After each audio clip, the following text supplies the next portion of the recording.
like to introduce Mr. Anthony Hillsgrove, who is going to give our invocation tonight.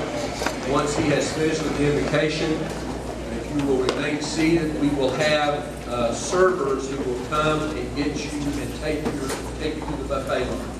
We'll go by tables, so as you can see, these young people are all excited to come and get you something to eat.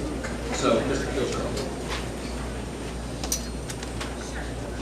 I'm so blessed this evening to come with my beautiful wife, Linda, 35 years. As a matter of fact, her Indian name is Teacher. Shushkuz Halawis. That's her Indian name. That means teacher. Been in that early childhood education for over 30 years. So it's just kind of fitting that I can come tonight. In our Lakota culture, it is a blessing that our children are very sacred. And I am so honored this evening that I could come and pray for all those who teach our next generation. I would like to speak in my first language, the Lakota language, and I will translate. So let's bow our heads.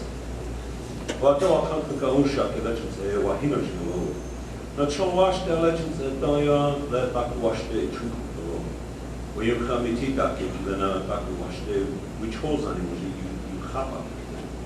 Oyunka atewa kanka lachins odilo ta lachins musha mutu gashkaenka kuja nish washipla eno woki siya yampi kanta. Oyunka mitita ke yani ko chupa ikdamka ene atewa kanka usha ke yuaka michi klawash. Na owo deki that no michi klawash that the le ambet. And they cha hoyi chilo. The waka usha in Kapachi. Our most gracious Heavenly Father, once again, through your Son, our Savior Jesus, calling upon your holy name as we enjoy fellowship, dear God, as we come to a close of another beautiful day. I want to ask in a humble way, dear God, that we are ever so mindful of those, dear God, our leaders. We're ever so mindful of our veterans, men and women serving, that we might enjoy events like this. And dear Father, I just want to ask that be ever so mindful of those less fortunate who don't have anything, who may be hungry or cold or thirsty, those who are ill, mentally, physically, or spiritually. We bless those who are in mourning, dear God. And most of all, dear God, bless all our elderly people. Those of our teachers, dear God. Bless especially our children, dear God, our next generation, that we can give them the right tools that they can lead us on into the future. I ask this, dear God, in a humble way, as we honor all teachers and those tonight, dear God. We're ever so thankful that we have this opportunity through your Son, my Savior Jesus. Amen.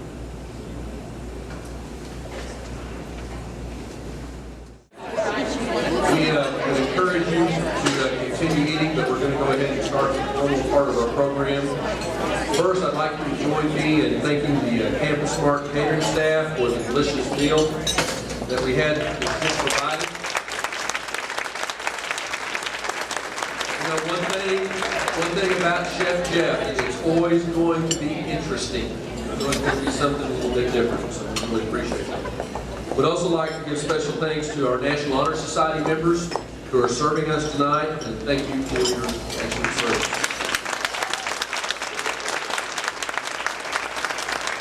I'd like to thank all the sponsors who donated gifts to the Teacher of the Year nominees and the Ponca City Public School Foundation for soliciting those gifts. We would like to express our appreciation to the Ponca City School Foundation and the Friends of Education for their continued financial support, which has allowed many professional development and other opportunities for our staff. Thank you.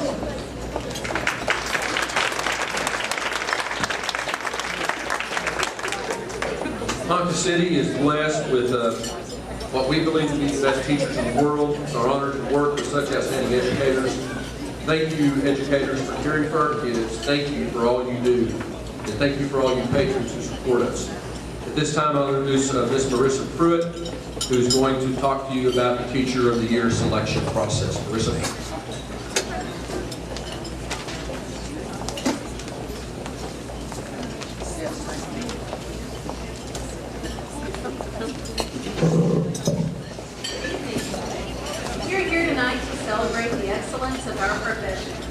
Each year, a group of dedicated teachers are chosen as distinguished representatives of each building.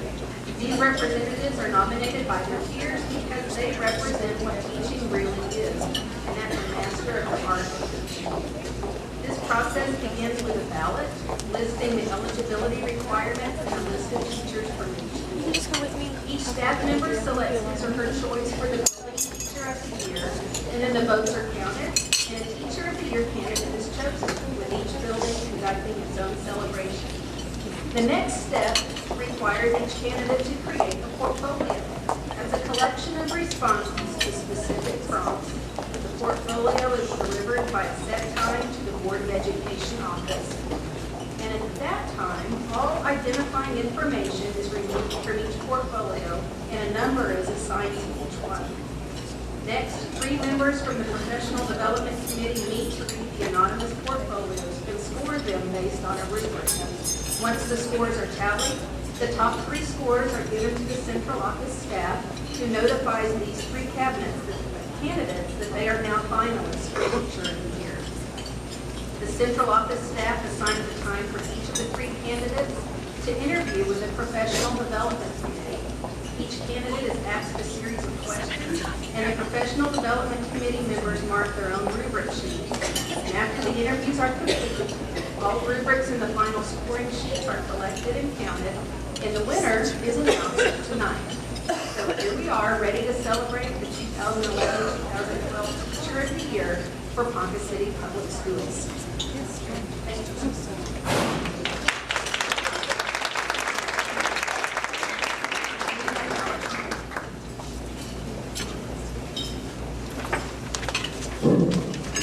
We should be extremely proud of the fact that Ponca City has 28 teachers who have earned the honor of National Board Certified Teacher. This certification is a symbol of professional teaching excellence. Each applicant spends 1 to 3 years examining his or her own knowledge, skills, and practices that impact student learning. I believe that all National Board teachers would tell you that this performance-based assessment improves their effectiveness in the classroom. Almost 6% of the teaching force in Oklahoma is National Board. That is double the national average. This year, we have another National Board teacher to honor here in Ponca City. Let me tell you about Heather. Heather is a math teacher at West Middle School, has a bachelor's degree, and has taught in Ponca City for 13 years. Her National Board area is mathematics and early adolescence. I'll bet, though, in the audience, we probably have some National Board certified teachers that have been with us. So if you are nationally board certified, would you stand so that we could honor you?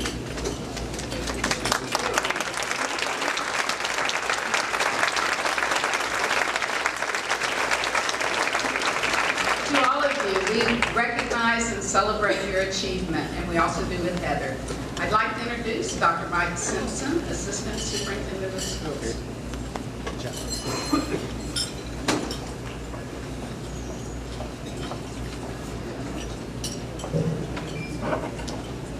It's my honor tonight to introduce the 2010-2011 Teacher of the Year for Ponca City Public Schools.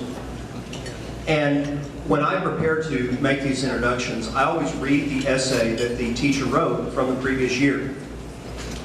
While I can go to their classroom, I want to get a little bit more information about them. I want to look deeper into what they believe in. And the gentleman that I'm going to introduce, his essay was a 20-page essay, very well written, but he's an English teacher, so I would expect that. I didn't check it for grammar. But there were some striking things that he and I shared in qualities of what he believes in. One of the things that I read was he grew up and his mom pushed him hard so that he and his brother would be the first in their family to graduate from college. There's something else that I share with him. He believes that teaching is a calling. I think that any of us that have ever been in the classroom or ever experienced education would believe that. I had a minister one time that told me that there are a lot of similarities between the ministry and teaching, and I truly believe that. And we're thankful you answered the call. So currently teaching freshman English at Ponca City High School. Also, and this is very important, I want to make this distinction, he also coaches for us too, and I'm proud of that as well. The 2010-2011 Teacher of the Year for Ponca City Public Schools, Ryan Shelton.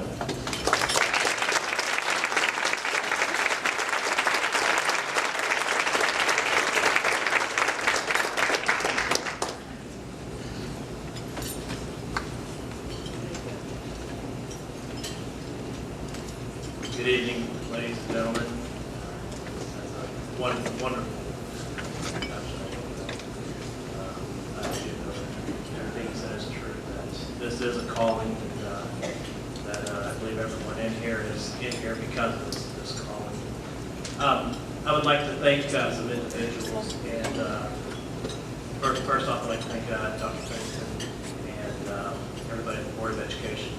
And I'd like to thank Will Hannaford, everybody at the high school who's been with me, encouraged me. And I'd also like to thank the Professional Development Committee for allowing me to have this honor over this past year. And most importantly, I'd like to thank God for through Him all things are possible. Tonight, on a night when we are honoring so many great educators, I'd like to pay tribute to my great high school football coach, PE teacher, and mentor, Bill McCarrick. Now, Coach McCarrick loved us sons like we were his boys. And he always got the best out of us. Now, I have a quick story to share with you about Coach, and it's a lesson in tough love. It was the spring of 1992, and I was a junior. About 25 of us were competing in our annual Ironman weightlifting competition. Now, admittedly, I wasn't much of a power lifter, but I had one event in which I excelled. I had just set the school record for sit-ups with a 25-pound weight behind your head. Now, as you might imagine, I was feeling pretty good about myself at the moment, other than the fact that my whole body was cranking. Coach McCarrick came up to me afterwards, shook my hand to congratulate me with that big, fatherly smile of his, and then his smile evened out, and the coach part of his personality returned.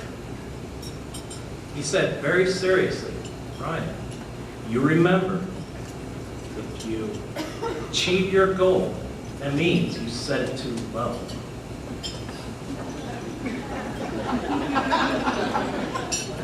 Yes, correct.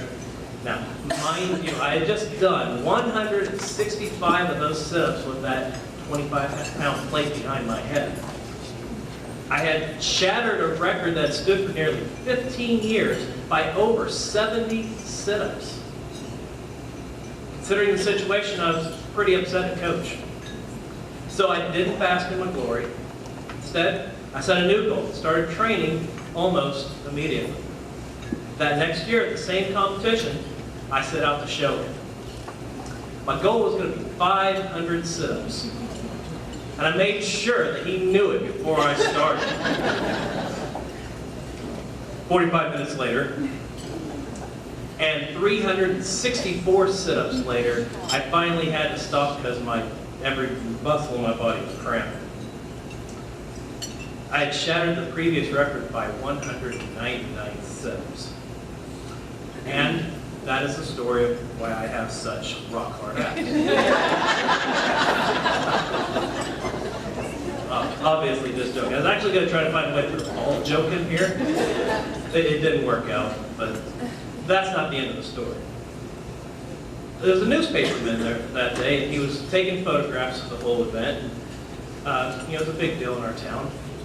And, again, as I was taking an interview with him, feeling pretty lordly, there was a commotion behind me.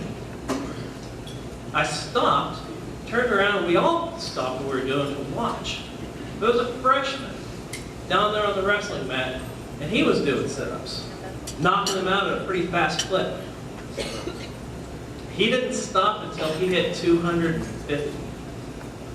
And before the day was done, 3 others had eclipsed my previous record from the year before of 165 sibs. Now, the point is, I learned a few lessons that day. The first lesson is of the dangers of juvenile nearsightedness.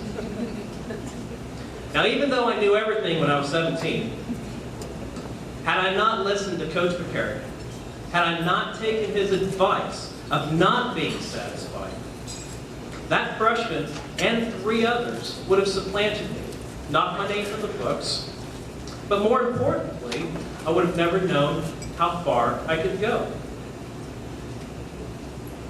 He saw my potential, and he made sure that he pushed the right buttons so that I could see it too. Secondly, attitudes are contagious. By convincing me that I could do better than what I thought was my best, others watched, and they were inspired to do the same. Whereas in previous years, 93 sit-ups was thought to be this unreachable goal. Now, everybody was gunning for this record. Now, what Coach said to me, it seemed pretty cruel, but it was exactly what I needed to hear at the time. And I'm sure Coach took no pleasure whatsoever in giving such advice. But like parenting, educating isn't always filled with teddy bears and heart-shaped balloons. We have to do whatever it takes as an educator to get the job done. So here we are tonight with a great segment of our educational community. We as educators, we see potential everywhere. But as Mark Twain once said, genius without education is like silver in the mine. So concerning my own education, I recall being in the same boat as many of my students find themselves in presently, that is, striving to not get to their potential. Anything I have achieved has come from a burning desire within, but that burning desire was placed there by maybe an encouraging comment from a teacher, my mother giving me a pat on the back, competition with my brother, or maybe a challenge from a coach. That is why there will always be a need for teachers. A teacher's goal is to eliminate nearsightedness by handing out glasses that help students see and reach their perceived potential. See, our job is never done. Coach McCarrick fought my complacency just like we all must fight our students' complacency. So this is why when Johnny Student comes up to me with an essay and says, how long should it be? I tell him, as long as it takes to get the job done right. You see, why stop at 5 pages when it has the potential for 10? I've always thought of teaching as blue-collar work, though not from a literal sense, but from a standpoint of attitude. You see, each child is like a mountain, and somewhere hidden deep inside this mountain is a vein of gold. And we as educators know the job of extraction perfectly well, and we use the tools necessary to get the job done. We use pickaxes, jackhammers in some situations. Sometimes we resort to drilling and dynamite. And in certain cases and situations, we have to grab the miniature rock hammer, or maybe even a gentle rock blanket to smooth the edges. And when a new tool is invented, well, we give it a swing. And we don't just take our hard hats off at the end of the day when the whistle blows, because we know that geology is the study of pressure and time. Teachers provide the pressure. The school year provides us with a limited amount of time. We know that the mountain has potential, and in the end, we are judged by the amount of gold that we extract. So I find it fitting that tonight we are in the presence of some of the best minors in the state. It's wonderful to honor our 3 finalists for Teachers of the Year, as it is it's great to honor all of our Ponca City Teachers of the Year, because we know that they are a microcosm, a small sampling of a great unit of men and women dedicated to seeing potential gold tapped. So just as I thank Coach McCarrick and my other teachers for helping me to see my potential, I thank each and every one of you for helping our students see their potential. Thank you, and God bless you.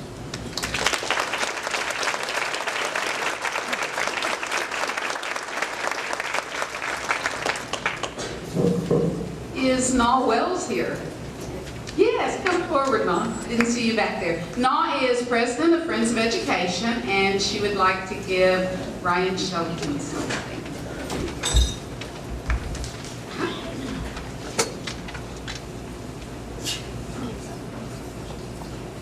Hi, my name is Nall Wells, and I'm representing Friends of Education, and just sitting here listening to Ryan, I didn't quite know what I was going to say. And listening to him talk tonight reminded me of a training that I just went to. And the company, I'm sure, paid thousands of dollars for all of us agents to sit there and listen to this person. And it was Dr. Julie Bell, and her presentation was to retrain our thinking to be a champion. And her job is to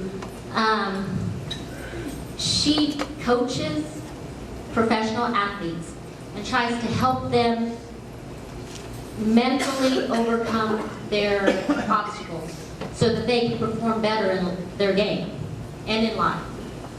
So I guess I could have just came and sat in this classroom and saved some money, because what your speech about the goal and how you just keep moving them further and further is what everyone is trying to achieve, and we have it right here in this room with all of our teachers. So the next time anyone needs some motivation, just go sit in a classroom, you know? And what you were talking about is it's your average. And so once you've achieved that average, you're moving that average again. And thank you for doing that for our students. And so on behalf of Friends of Education, I would like to present this voucher for $400 so that you can use it to further your education in helping our children. Thank you very much.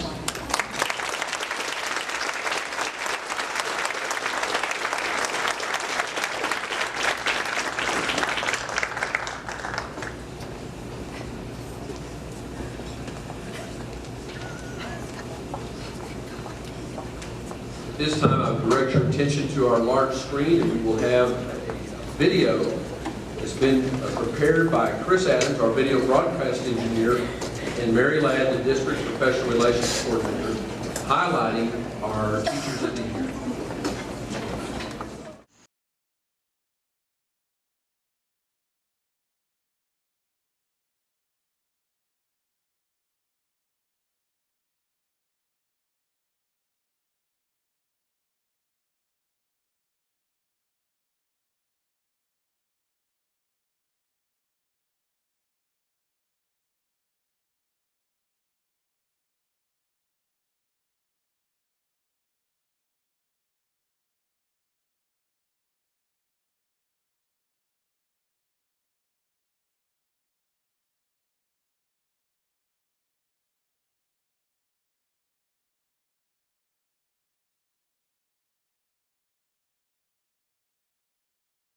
Now, when we add a part onto the word at the front, we call it a what? Prefix. Good. Now, where do you add? If you add it on the end, what's it called? A suffix. All right. Good. So we're going to practice on putting together roots with different affixes, either a prefix or a suffix. All right. So let's turn to page 20.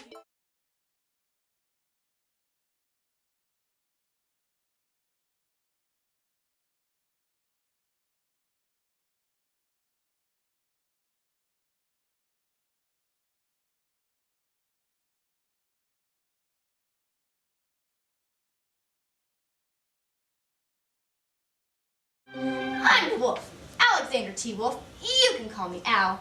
I don't know how this whole big bad wolf thing got started, but it's all wrong. Maybe it's because of our diet. Hey, it's not my fault wolves eat cute little animals like bunnies and sheep and pigs. That's just the way we are. If cheeseburgers were cute, folks would probably think you were big and bad too.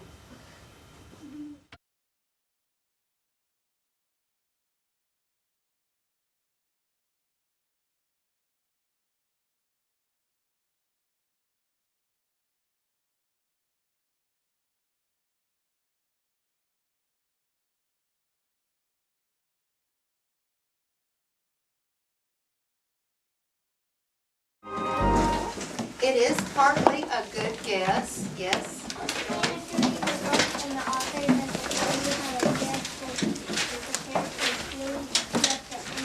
That's right. Authors don't always tell you everything, do they? You have to figure it out. Xander? A good guess based on information. It's a good guess based on information. It has to do with your schema, doesn't it?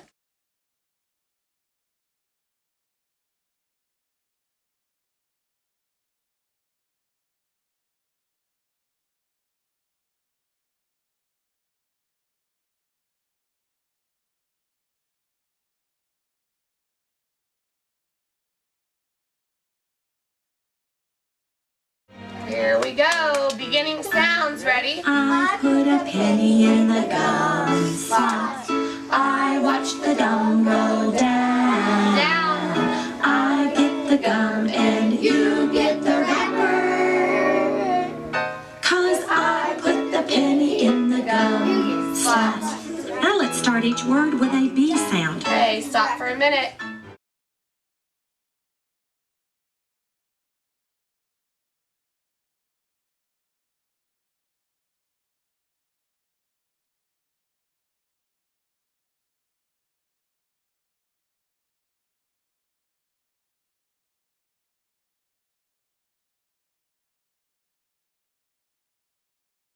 I said tray, may, play, and stray. I want you to you're going to work in partners. I want you two to work in a partner and you two, since we have 4 today. And I want you to tell me what they all have in common and what they say. Oh, okay. What did they say? Nikki, what did they say? Very good. Okay, make sure that you both agree.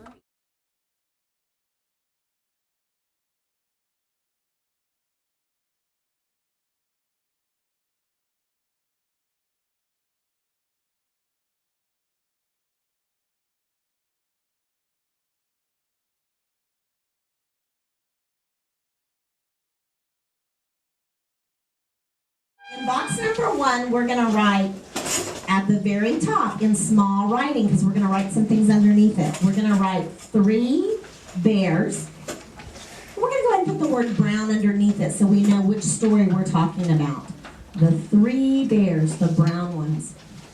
So on your paper, you're going to write 3 bears and brown, and then put a line underneath it, just like I did. Okay?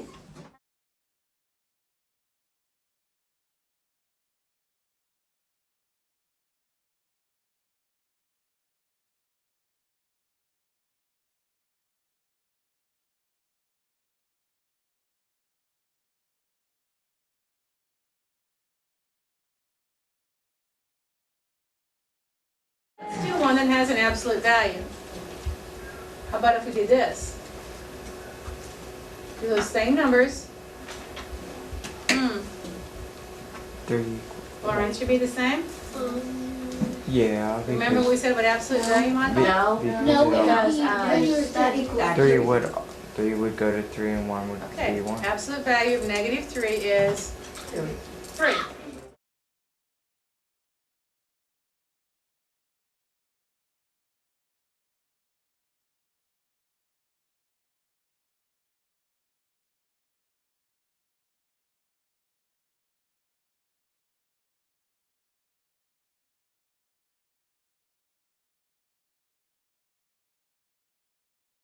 That right on the edge.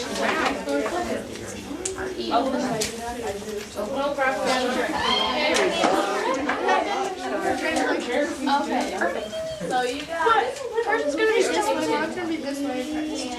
That's alright, as long as you write it up above it, it'll work. Okay. Right, you guys got your chart. Here's, I don't know if this one will show up all red, you guys can try that one too before we're done.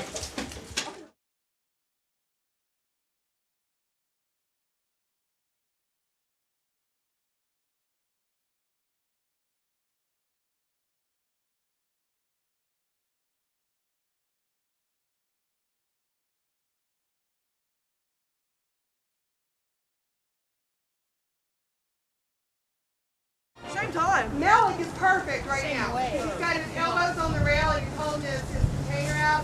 I want everybody to drop it from that height. No, we're not doing it. Not at the same time. Doing it at the same time. No. Not the same. One at a time.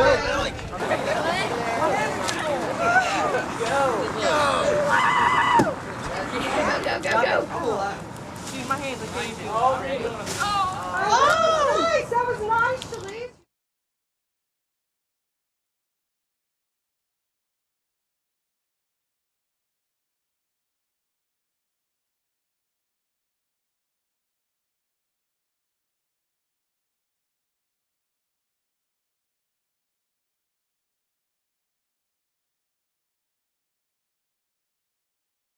Just kidding. Okay. And you have. Are we not doing like cartoon? What is this? We can do cartoon. Yeah, we need to do cartoon. I think cartoon would be better than like. We need to do a book. So. This is a painting. So. How are your dialogues coming? Okay, on your handout, where one of you guys have your handout. So let me show you how to.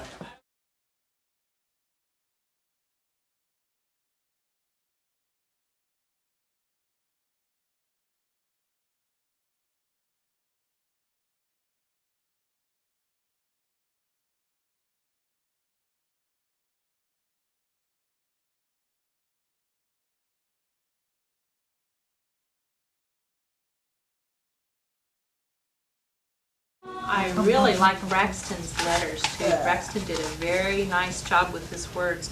There are spaces between each word, and look at the end of his sentence.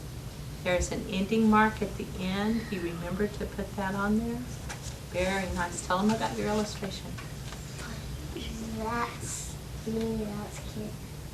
Drama. Where's Bert?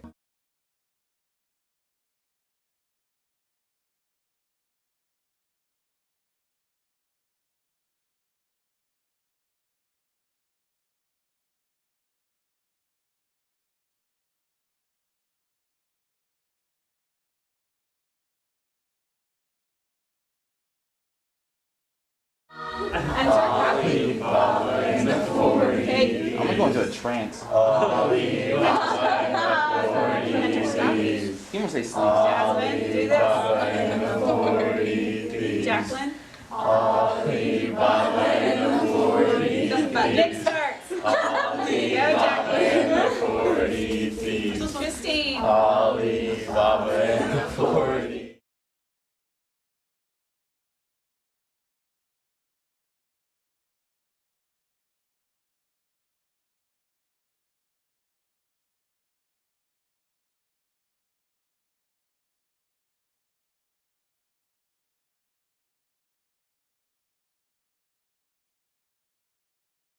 Start reading there right in section 1, and it'll begin with the French Wars of Religion. I'll give you that hint, okay? So the sequence of events there, right there on page 430, it talks about the 16th century religious wars, and it'll talk about the French Civil Wars or the French Wars of Religion. That's the beginning of what events led to the breakdown, basically, or the advancement of Protestantism there in England.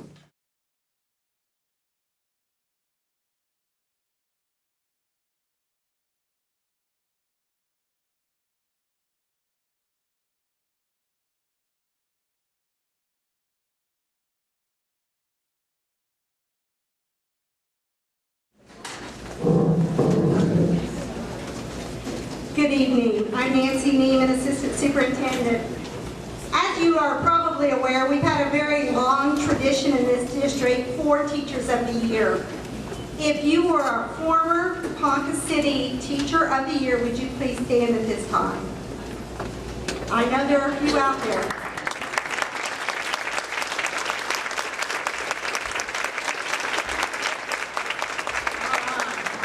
Well, we certainly appreciate you staying with the district, and we certainly do appreciate your ability, and this is such an honor to be recognized by your peers.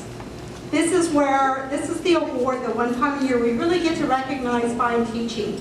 And as Teachers of the Year per side or for the entire district, they're representing all of us. And now's the time to really get to know each and every one of your Teachers of the Year. If you'll please come line up.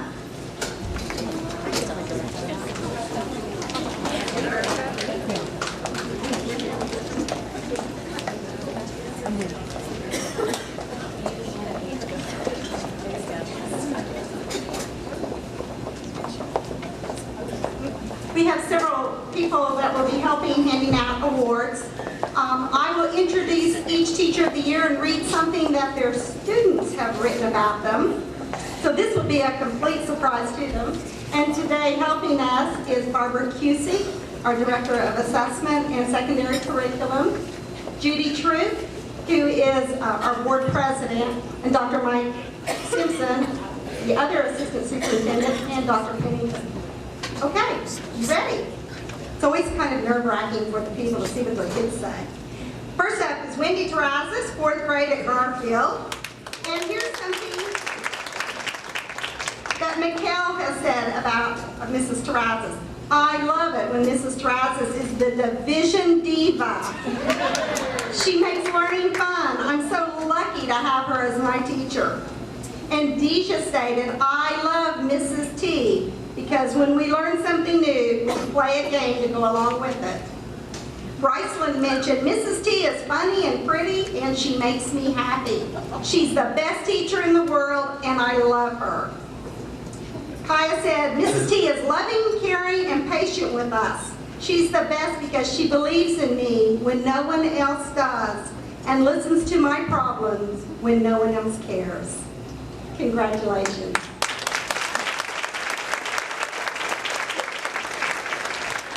Next up, we have Mrs. Mary Beth Hunt.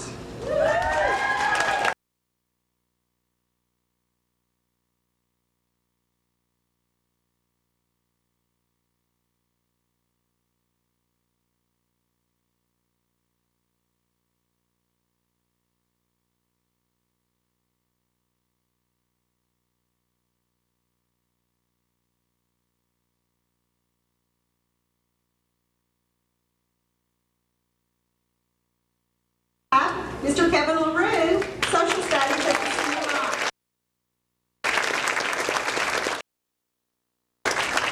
Megan states, Coach LaRue is a great teacher. His personality brings out the best in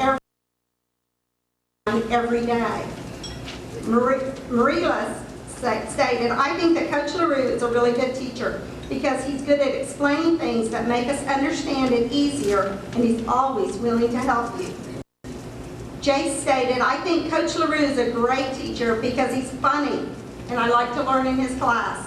I enjoy coming every day. And James noted, he's one of the best teachers I've ever had. He's relaxed, and that makes me relaxed, and he's not afraid to make learning fun. Congratulations.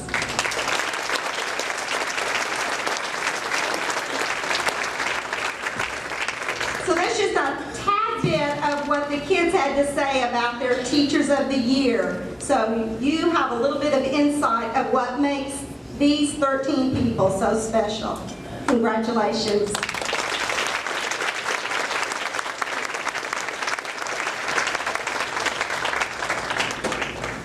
Okay, is this our time? If all the Teachers of the Year will make their way to their seats, we have a giant fortune cookie here.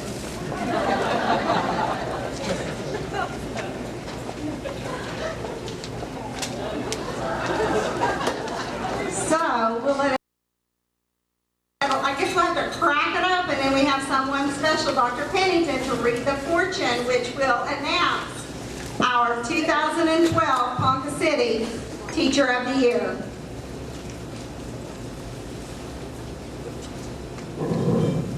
All right, our 2012 teacher here is Kevin LaRue.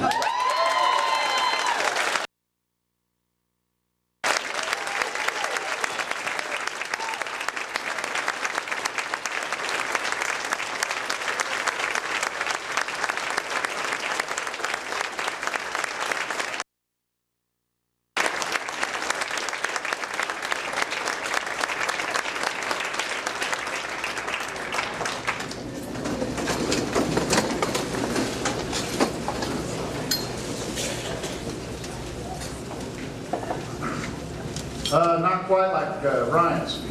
He's an English speaker. I don't have that, but you do a great job, and it's an honor to follow you in this honor. So thank you. And also helping us as well. You guys hear that? Man? Okay, sorry. First of all, I don't know how I came to be standing here, but I am, and I'll take it. So thank you, everybody.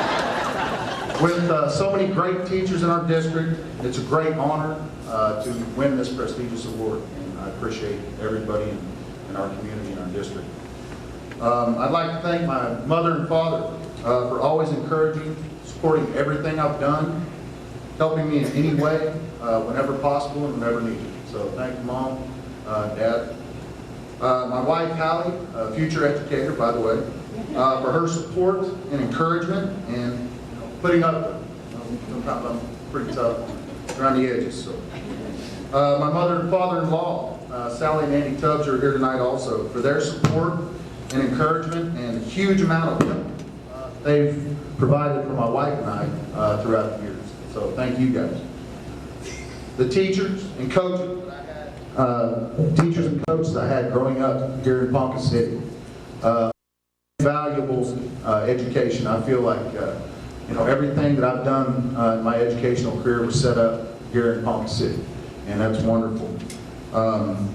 Too many to name. I could name them all. I see a lot of them here tonight. People I've had as teachers, principals, administrators, and I've been around for a long time in this community, and they've been around a long time, and I just really appreciate everything that they've done for me.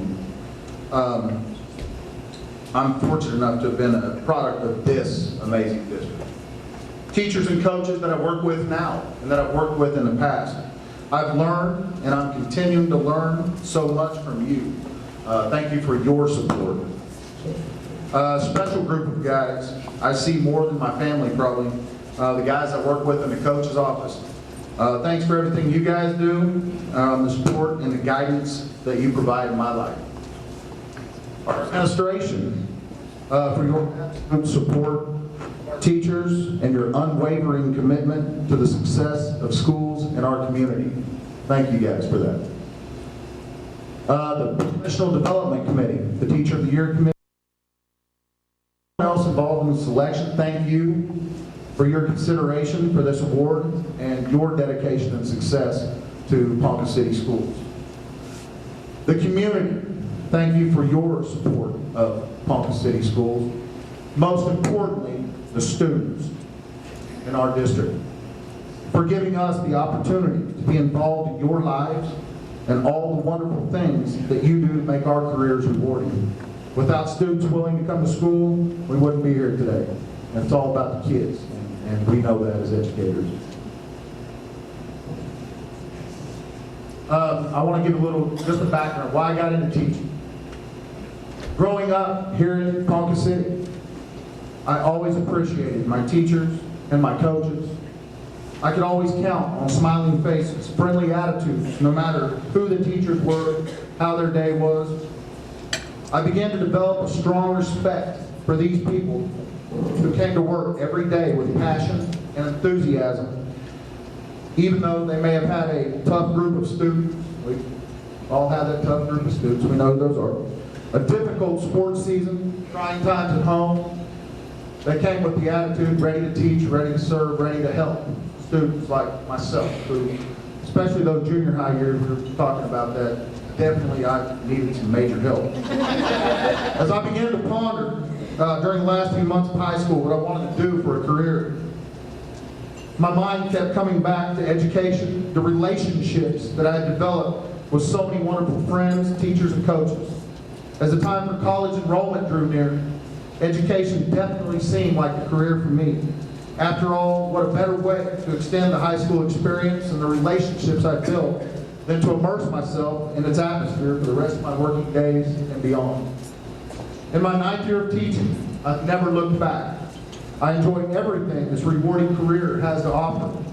The students who during the first couple of weeks of class wouldn't give us the time of day often become the same ones who are asking if they can get into other classes that we teach by the end of the semester. It makes me feel good to know we may have built their trust enough for them to give us an opportunity to further shape their education. Seeing a student walk in my room with a frown on their face, walk out smiling, or even laughing is why I teach. I crave the feeling of making someone's day, someone's life better. Education can do that. I believe that's what motivates us all to teach. I've realized that we're members of one of the most important professions in the world. I firmly believe the only thing that can ever improve not only the quality of life for an individual, but the quality of life in this world and society in general is education. I feel that one of my greatest contributions to education is finding ways to help students realize that fact. If they see the relevance of education to their own lives, they begin to take on a genuine interest in learning for learning's sake. It's a subject that's brought up nearly every single day in our classrooms and our locker rooms. I know that if I can help students and athletes develop a sense of importance in education, success is inevitable. Building unbiased relationships at all costs with all students, regardless of their past history, where they come from, what they look like, other teachers' opinions that you get sometimes, I feel is another important quality of teaching. I know that if a student doesn't feel comfortable with me as a teacher, they will only try to survive rather than thrive in my class. It was largely because of those teachers and coaches with whom I built positive relationships, many still to this day that we work with and see throughout the community, that education and success became important to me. As we all do, I strive to inspire my students in the same way that many of you have inspired me. My greatest sense of accomplishment in education comes from seeing or hearing about former students who have successful careers here or there, doing this or that, despite the many obstacles the students face along the way. We don't know what so many of them are going through. Family, and so many different things in their lives that people just, we don't see when they come to school. We see it eventually though. I'm always proud to say I had her in class, I coached here. Seeing students walk out of my classroom and on to the next, more confident and prepared, willing to grow and learn with life, understanding the importance of education, and with smiles on their faces is what teaching is all about. Again, thank you very much. And to the teachers and administrators in our district, continue doing what you do, making life better for students in our community, and making our community a better place to live. I truly believe this award belongs to all of us. Thank you.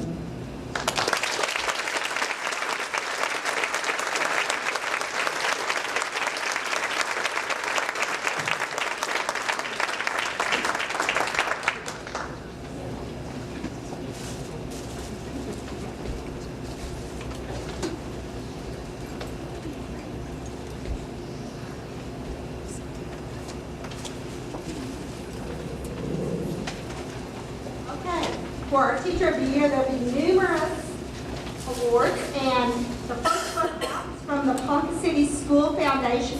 And we have several members of the board. Could they stand for a moment from Ponca City Foundation?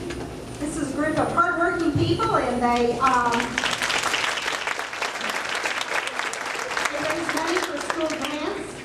And at this time, we have a very special award. This is to Kevin LaRue, $500.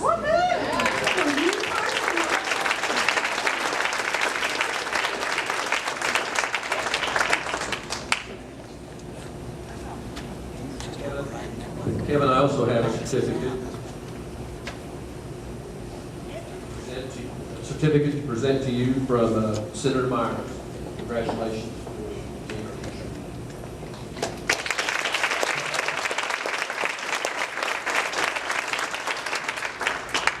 You know, the hardest part of this job every year is when we finish kind of this harvest banquet, when we always had a passion speech by our teacher of the year. I tried to find a way to just end it there, so I don't have any closing remarks, but Mary won't let me do that. She says I have to say something before we leave, so I'll make this brief.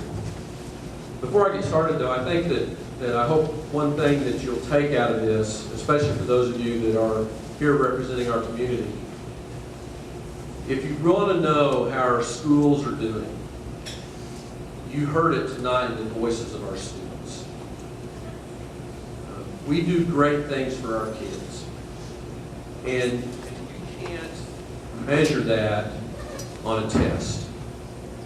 You know, you only are able to measure what students tell us and how that affects their lives. And I hope that as we go into the future, because as the staff all knows, it's about testing season again.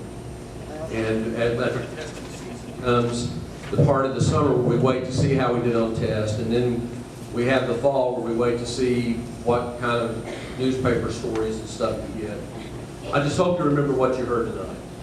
And that is, we have and we could have had students in every classroom write stories about their teachers that convey how our staff touches their lives.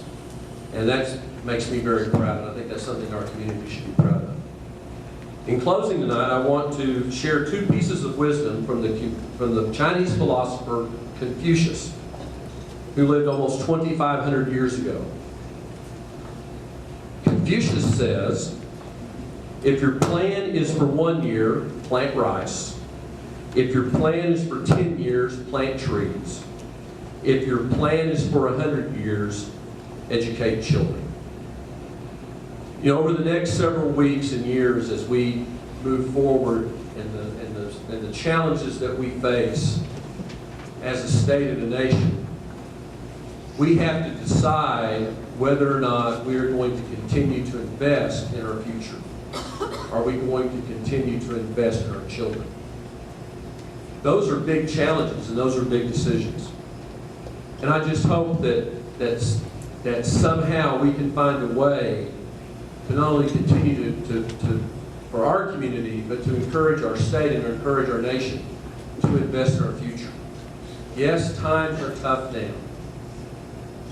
But that short-sightedness that leads us to cut spending for education has long-term consequences. And those consequences are not things that can just be overcome when you restore spending 3 or 4 years down the line. When those things happen, we affect the education of every child in our community and our state.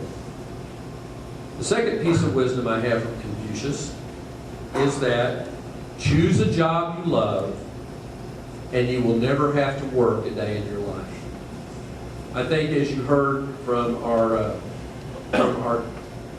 two most recent teachers of the year, they have a job they love.